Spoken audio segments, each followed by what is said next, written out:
reaching our dreams. I am very lucky, and you are very lucky to have someone that cares. When I was growing up, I had no one that cared about my future. In fact, I never forget, I never shared this with you, John, I will say. I had a teacher, an algebra teacher, who said to me, "You will never amount to anything." And then he went on to tell me how messed up I was. And I was. I'm not going to lie to you. I was not a gifted and talented student. We do have gifted and talented students, and we have all kinds of students here. We have it all. I was not a gifted student. And that day, I said, I'm going to prove you wrong. And this person is the reason why I became a teacher. I was going to do something else, perhaps nothing. Because I'm going to be like you, then I'm going to be better than you. And then I'm going to fire you, and I do the three things.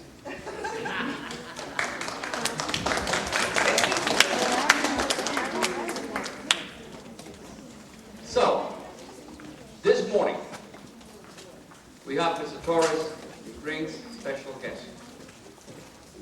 I want everyone to please stand up and give Mr. Torres, Save Latin America, and this young lady a round of applause right now. Learning Center, come on, let's go. Thank you, Mr. Pereira. And good morning, ladies and gentlemen. How do you feel today? Now let's try once again, because let me tell you what happens. Because you're young, you really project energy. And then I perceive a very high level of energy when I stand in front of you. And then I say good morning. And I do not receive the same level of energy in your voices that I'm perceiving from you. So let's try again. Good morning. Good morning. That's the idea. That's the idea. And how do you feel today? Good. You feel good. You feel wonderful today. And let me tell you why. Next week, we're going to be celebrating Thanksgiving, right? We have so many things to thank God for. We're going to do that next week. We're going to thank God for many things that we have. You specifically thank God because you're young, because you're beautiful, more positive attitude towards education. See, at your age, you live in a world of fantasy, and you really do not have in your subconscious mind the importance of education. And because of that, then sometimes we could be a little careless with the homework. And then the attitude of, I don't care if I have an F instead of an A. You only care of that A when you present it at home.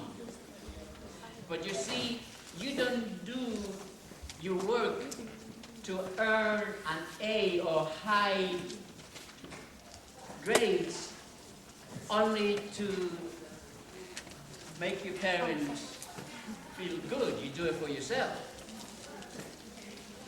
But you don't understand that yet. You're too young, third, fourth, fifth grade. So what this program is here to do is to help you understand that education is key for you to achieve whatever you like to achieve in your lifetime. So what we do is we invite guest speakers to share with you some of their life experiences, because we want you to understand that life consists of work. and that you just don't get, and maybe you have heard this some other time, sometime, you just don't get a free lunch. You have to work very hard for whatever it is that you want to accomplish in your life. So, again, many of you, because you live in that world of fantasy, you may think that all you have to do is close your eyes, thank God next Thursday, and then pray to God and ask God to give you success, and then heavens will open. I will send you down success in a silver platter. And that is a fantasy. That's not a reality. The reality is that if you want to have good grades, you have to work hard for it. You have to study. Don't forget, you are a genius. So there is no reason why you shouldn't have straight A's in all your subjects. But then we get careless. And when we get careless, instead of an A, we bring home maybe a C, sometimes even low. See? And then people say, no, he or she, no, they're not too smart, because they brought home a C or an F. No, you are very smart. The reason why you didn't bring home that A was because you got careless. And that's what we are learning in this program, that you have to work hard. I worked very hard doing this program in New York and in New Jersey. We have spoken to over 100,000 students just like you. The results are beautiful, because once you hear this program, then you begin to think of the reality of life, and this is what we're going to be talking about. Realities of life. Reality number one, you're a genius. Reality number two, you have to work hard for whatever it is that you like to accomplish in your lifetime. Reality number three, you have to believe. That should be number two. You have to believe in yourself. If you don't believe in yourself, nobody else will believe in yourself. So you have to believe in yourself. Now, you just heard Mr. Fraghella says that he was just an average student. He was a genius, except that he was being careless until somebody challenged him and told him, you will amount to nothing in your lifetime. And at that time, his genius within him woke up and says, oh no, I'm going to prove you wrong. And he did. So my dear friends, number one, you are a genius. You're going to hear me say this at least 20 more times before we finish this program today. Because I want you to really put it in your subconscious little mind and think of yourself as geniuses, as a genius. Each one of you should be thinking of you as a genius. And every time you look at yourself in the mirror, you should be proud of what that mirror reflects to you, and you should look at that reflection in the mirror as a genius. You're looking at a genius. Are we okay with that? Yeah. Are we clear of that? Yeah. How many of you believe that you're a genius? All right, let's then say it. I am a genius. I am a genius. I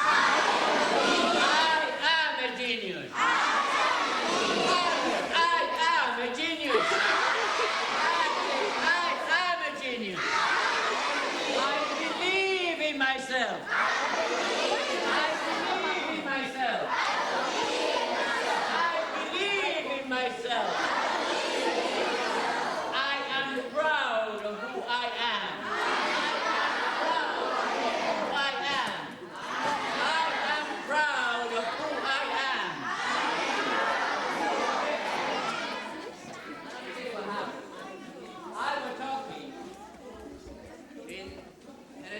Just like this.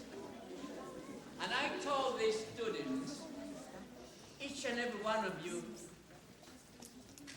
is a genius. And this young man raised his hand. I recognized him and he said, "Sir, I'm no genius. I'm not doing well in math." And I said to that young man, I said, "Look, think of this. Think of a little boy. That little boy was born in Germany. That little boy was very slow in growing up and in learning how to talk. And that little boy couldn't learn in school. Despite the fact that he was German, his parents registered him in a Catholic school, thinking that different system would help the little kid. The kid he didn't learn. So everybody was laughing at him and they were calling him all kinds of names and all kinds of things. And one day the school principal met with the parents of this little boy and told the parents, "It's no use. Your boy do not have a learning capacity. It's no use trying to teach him." You know who that little boy's name was? His name was Albert Stein. Albert Stein could learn. Who was he? Was he a genius? Yes. He was a genius, just like you. But he couldn't learn. So, I go back to what I said to you before. If you are not doing well in a certain subject, it means that that certain subject needs a little more attention. You have to study more of this particular subject. It doesn't have to do with your intellect. Because if you have an A in English, but a C in math, it means that you have to work more with math to equal the English level. But you are a genius, and you are capable of learning whatever you want to learn, so long that you set your mind to it. And just like Mr. Albert Stein, each and every one of you is a genius. Something else. I was talking to a group just like you. And somebody said to me, "Sir, I like to be a doctor. But my parents are divorced. My parents are very poor. I am Dominican. And I am black. Can I be a doctor?" And I told this class and this person, I told them another story. I told them to imagine a little girl with 5 brothers and sisters plus father and mother. This little girl's name is Ana Escobedo Cabral. Ana Escobedo Cabral is one of 5 children, the daughter of a Mexican couple born in Arizona. Her parents hardly knew how to read and write. Ana Escobedo Cabral was about 9 years of age, and somebody asked her, "What would you like to be when you grow up, Anna?" And she very proudly responded, "I like to be an employee of the White House." And that caused people to laugh.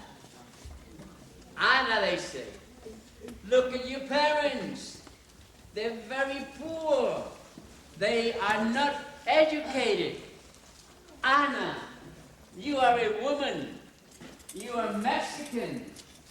Anna, your father earned his living by collecting garbage in the neighborhoods and then seeking pieces of furniture and metals and things that he could turn into monies, and that's how he is supporting you and your brothers and sisters, and you want to be an employee of the White House?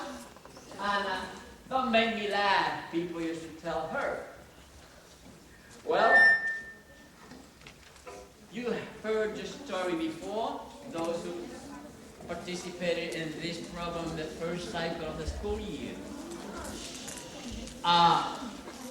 You've seen a $1 bill, right? I have in my hand an enlarged photograph of a $1 bill. A real dollar bill. My photographer, he took $1 bill, he took the photo of it and he enlarged it, and this is a photograph of a real $1 bill. And every $1 bill has to be signed by the Treasurer of the United States. I'm going to ask our guest speaker to read the signature in this dollar bill. Is it allowed? Ana Escobedo Cabral signs this bill.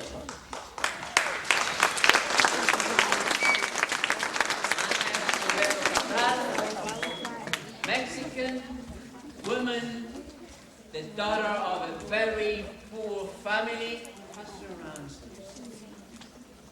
When she was 9, she was asked, what would you like to be when you grow up? And Ana Escobedo Cabral said, I'd like to be an employee of the White House. And here she is, Ana Escobedo Cabral. And she will continue to be the Treasurer of the United States until the Barack Obama administration takes over. Then another Treasurer will come in. In the meantime, this lady she has made history as a woman, as a Hispanic, as the daughter of a very, very poor family. Ana Escobedo Cabral also signs a $50 bill. But better yet, Ana Escobedo Cabral also signs the $100 bill. Her signature is in the $100 bill. Ana Escobedo Cabral did what she wanted to do since she was a child. You know why? Because number one, she understood that she was a genius. And number two, because she believed in herself. And number three, because she was proud of her being a woman and a Mexican. She was proud of being a Hispanic, and she was proud of her heritage. And my dear friends, the reason I'm telling you this story is because as I glance around, I see a lot of Ana Escobedo Cabrals in this audience. In fact, as I glance around the audience, let me tell you what I see. I see doctors and lawyers and teachers and accountants and journalists and scientists. I see the future. You represent the future. And that is why in our program, Reaching Our Dreams, we are so much interested in you. And with that, my dear friends, I'd like to call upon our guest today, who I'm sure do have some very interesting experiences to share with you, and she is a councilwoman. And she is a legislative aide to a senator. And those are hard jobs. You know what a councilwoman does? Well, you know what a law is, right? People pass a law that we have to obey, right? Well, she is part of a body that is called the council. The council, a group of men and women that pass law to protect the citizens of whatever city or county they live in. So with that, I'd like to call upon Estelle Perez, President, Prospect Park County. She's the president of the Prospect Park Council. Let's give it.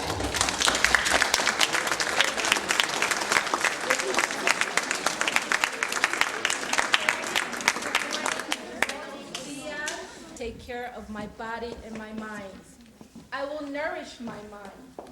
I will work hard to be the best I can be, and I will remember that education is power.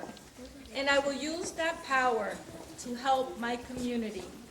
And I will make a difference because I am a champion. And that is something that all of our students have instilled in them. And we pick one student from each class. They come in every morning for the morning announcements without a paper, like I just said. And they recite this school pledge.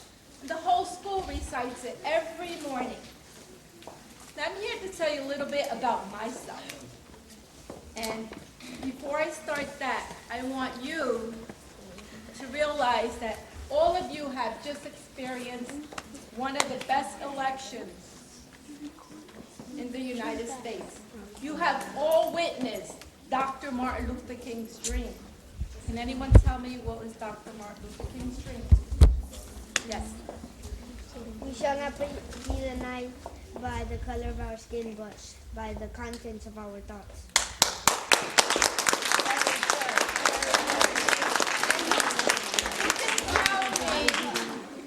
What were the 3 words that our president-elect, Barack Obama, kept saying on election night? Who can tell me? Yes, we can. Yes, we can. Can we say it? Yes, we can.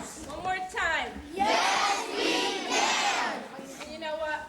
You have to believe that wholeheartedly. Like your principal, when I went to school, and I was born and raised in Patterson, went to public school in Patterson, I was kind of put down when I went to my guidance counselor, telling him that I wanted to fill out a college application. And my guidance counselor said, you know what, Esther, I really don't think you're college material. And I left the office, and I was so sad. I felt like really bad inside. And I shared that with my mom. My mom is one of 11 children. She couldn't finish school because she had to help out her parents. And she says, you know what, Hija, you will make it. And I'm going to make sure that you'll make it because you're going to be the first one in our family to get a college diploma. And my mom worked very hard to achieve that. And she made sure that I graduated from college. Another obstacle that happened to me in my town, Prospect Park, I went to a council meeting. And in that council meeting, we had a program, a lady who wanted to present a program at our council meeting. It was called Casa Program. And on the dais, there were council people there. And when the lady went up to the mic and said, I'd like to have Casa Program in your town. One of the councilmen there went to the mic and said, I'm sorry, we don't want those people here. I'm one of those people, Puerto Rican, parents of Puerto Rican. That got me involved in my community. I got so involved in community, started with recreation, got involved in recreation, reached out to the mayor, told him I was interested in running for council. He said, sure. Started knocking on doors, getting my petition signed, because in order to run for office, you have to have a petition signed. Got a lot of signatures, submitted my petition. I won, I had the highest votes. It wasn't easy to get there, because a lot of people in town were, bad-mouthing me, saying that I didn't know how to speak English. How's this lady, this Hispanic woman, how could she represent our town? Well, I did, and I won, and I pushed myself, because what? Yes, we can. Yes, we can. Yes, you can. Okay? As a councilwoman, what we do in our town is we pass laws. One of the laws that we passed in our town was curfew. Students are not allowed to be out beyond 10 o'clock at night. On the weekend, it's 11. If you're found walking around, the cops will take you in, call your parents, and they have to come pick you up. It's a little embarrassing for your parents to have to do that, right? Yes. Another law that we passed in town, underage smoking. If you're caught, again, the police will put you in their car, call your parents, they have to pick you up because you were caught out there smoking cigarettes. So those are changes. You can make a difference in your town, in your community. And what I ask you is get involved.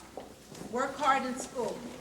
Like your principal, I wasn't the honor roll student. I wasn't the gifted and talented. I was the average. But yes, I went beyond and I showed my guidance counselor, yes, I can. Just like you guys. Yes, you can. And always keep that in your mind. I brought business cards that I want to share with you.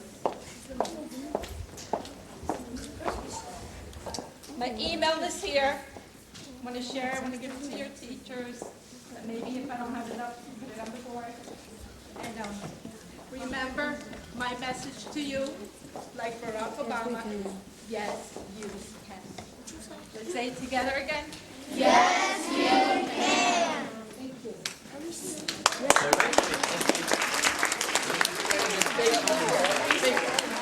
All right. Is there any questions? Anybody have a question about? You have a question? Did you ever catch somebody? I have to. Did we ever catch anybody? Yeah, we have. We caught a lot of youngsters, breaking the curfew, smoking cigarettes under the age of 19. And yes, and you know what? And they were thankful because we got them on the right track. Yes. When you got to cancer, didn't some people try to be mean to you too? They were very mean to me. They tried to discourage me. There were quite a few times I would tell the mayor, I don't think I could go through with this. He's like, no, you have to make a difference in the town. And I did. Yes. Why couldn't you be in the gifted and talented class? Why? At that time, they didn't offer gifted and talented. And like I shared before, my mom cop. In our town, the council, we pass laws.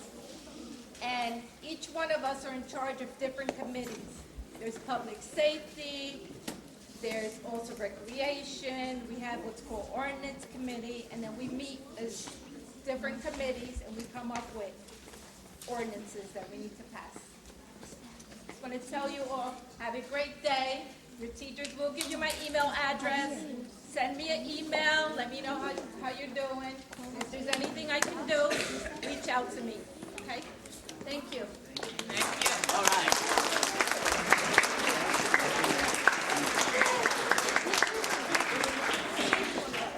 Now let me ask you a question.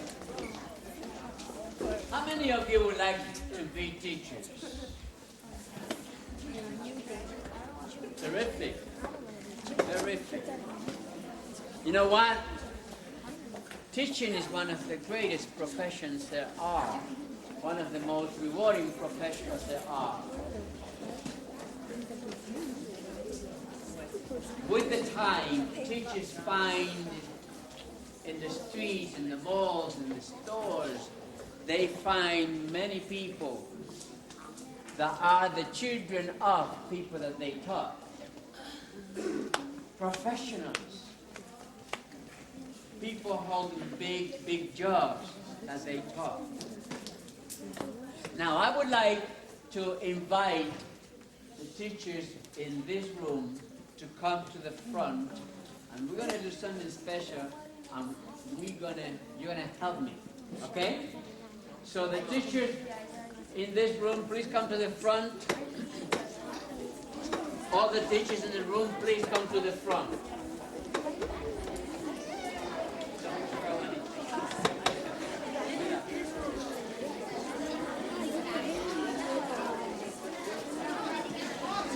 All the teachers in the room, please come to the front.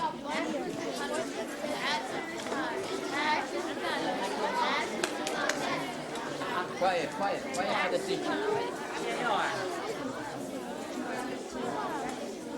You know, I was told that you're the best behaved group of students in this part of town. All right? And then you're just going to prove it to me. So the teachers, all the teachers, please come to the front. Now, I'm going to ask you a question. And I expect you to be very honest with me. Any more teachers? Teachers in this room, all please come to the front. How many of you, listen to this, very serious. How many of you have heard, either at home or in a party or when two people are conversing to each other, how many of you have heard comments not too nice about teachers? She doesn't know how to teach, they don't care. How many of you have heard those things? Terrific.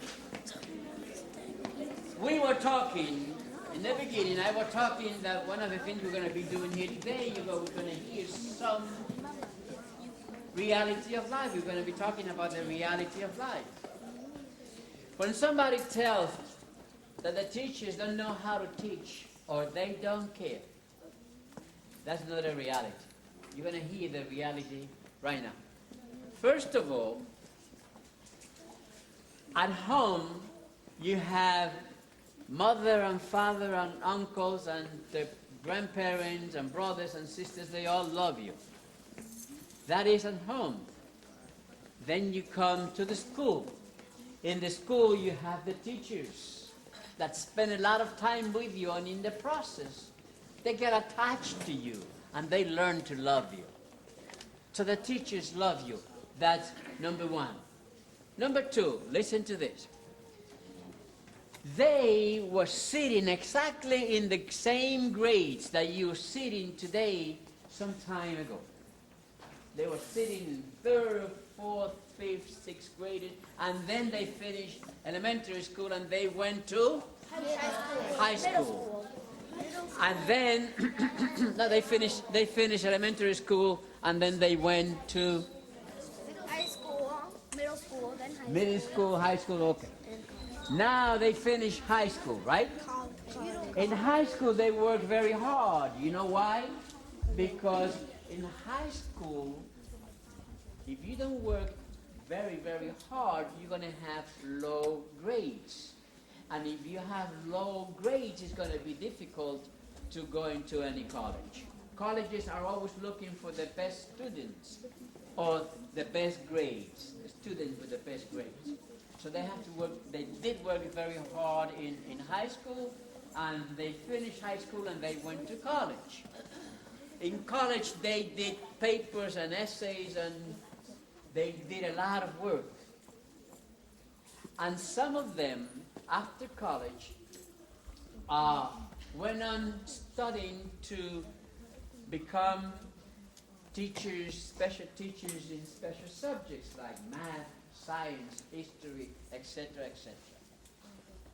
And as you could see from the first grades up to college and above college, they work extremely hard. They work very hard. You know what their job is today? Their job today is to help you mold your lives. Their job today is to pass on to you what they learn. And what they learn cost them a lot of work, a lot of sacrifice, a lot of money, and you know what? I even dare to say, in some cases, a lot of tears. And what they do today, my dear friends, is help you mold your lives and pass on to you what they learn. So, if anybody, from now on, if you hear anybody saying to you that the teachers don't care, that they don't know how to teach, or things like that, the one thing that you're going to do is you're going to think of this moment, and you're going to learn to pardon those people that make those comments. You know why? Because those comments reflect a lot of ignorance. And ignorant people, you have to forgive. All right? Because if anybody knew about the teaching profession, nobody's going to say that they don't know how to teach. That's what they went to college for. Nobody's going to say that they don't care. So let me tell you one thing, my dear friends. The best present that you could give your teacher is a good grade. You know why? Because that reflects the work they do. And when you give the teachers the best grades, they love it as much as your father and mother. So now I want you to very quietly, very orderly, stand up, please.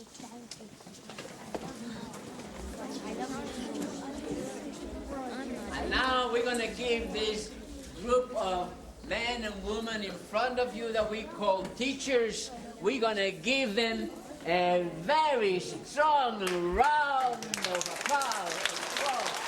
A very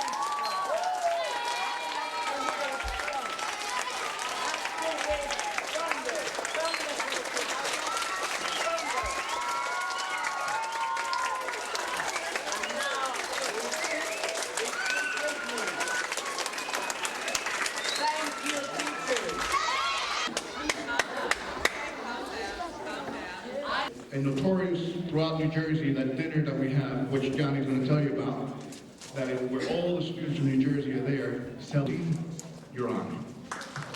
Thank you, Mr. Fuentes, thank you. Let's give Mr. Fuentes a big, very strong